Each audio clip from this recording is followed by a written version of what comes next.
Grief.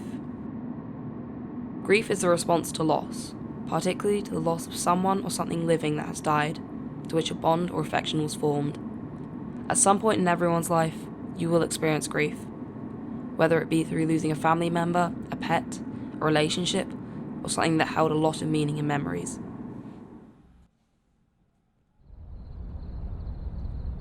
Am I ready? I think so.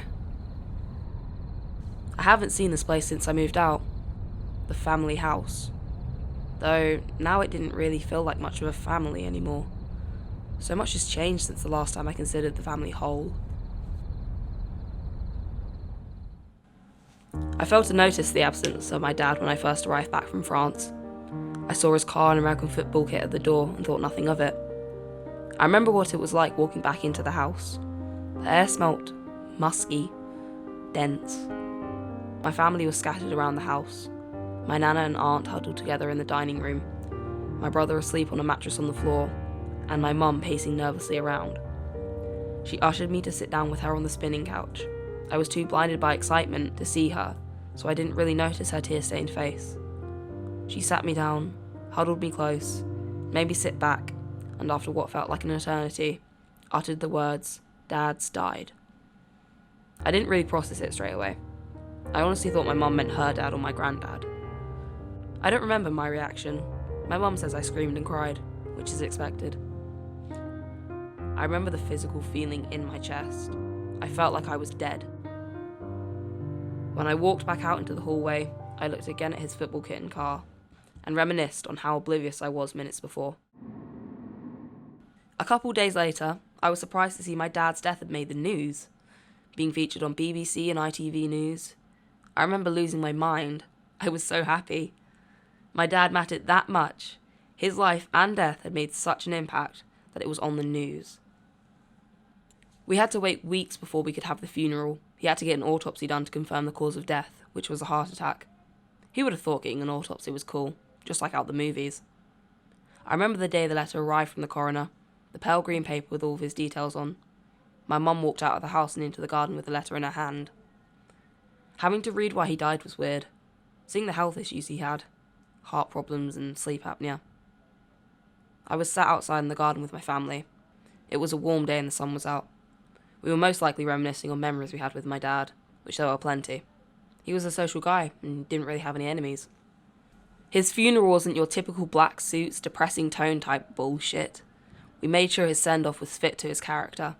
He was walked into the theme of Game of Thrones and walked out to the main Star Wars theme. There were hundreds of people there. I hardly knew most of them. All from his previous jobs, American football teams, or just friends and people who were lucky enough to know him. I remember being shocked by the turnout. I knew my dad was sociable, but whoa. People spoke of how they knew my dad, funny memories they shared, and how great of a man he was. The after-service was held at his old team's playing field. I didn't really interact with anyone there. People were mainly indulging in the barbecue or running around playing catch, enjoying themselves. I remember feeling so angry. How dare they enjoy themselves? I just lost my dad, one of my parents. My life felt ruined. I think depression affected my memory. I don't remember much after that. I tend to forget a lot. I think I've lost about 7 months of my life now, just because I don't remember it. The habits I picked up didn't exactly help that either. I would spend hours on end talking about my problems to teachers, counsellors, really anyone who would listen when I was in school. But nowadays, I just sit with my cat and smoke in my garden. I would say it works considerably better than counselling. My life was going pretty okay for the curveball I had been thrown, but nothing could prepare me for the bowling ball that was quickly coming down the lane to fuck my life up. I remember that day clear as anything. I was just chilling on the couch. The doorbell rang. My mum went to go get it. It was a letter. She came back into the dining room and opened it. She scanned her eyes across the paper, taking in every word. She cried out suddenly, grabbing my attention. I asked her what's wrong. I came over to her and took the letter and started to read it.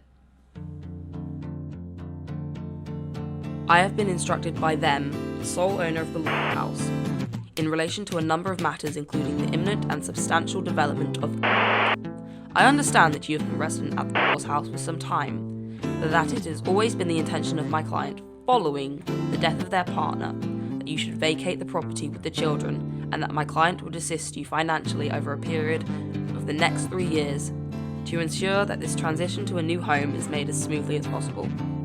Discussions have taken place between you both and you've agreed to vacate the property on the 30th of January 2020.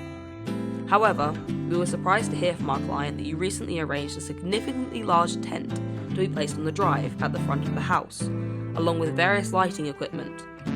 You confirmed that you were making a video of some sort.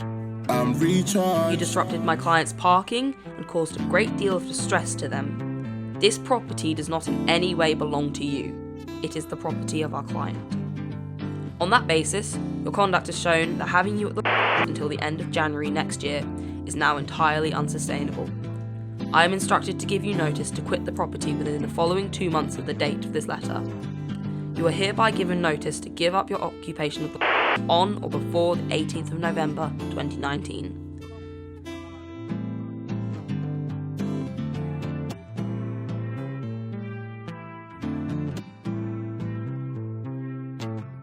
We were being kicked out. The house we had been promised. We had plans. Half of them started. Gone. I remember arguing with them for hours. Asking, begging, why? My life had started to feel like it was falling apart again. I had just started to bounce the pieces back up, and here they were being knocked down before my eyes. I remember touring around the house, taking in every mark, scuff, dent on the wall. Each room, bathroom, bedroom having memories carved into my brain. Thinking how I was just going to lose it and there was nothing I could do to stop it.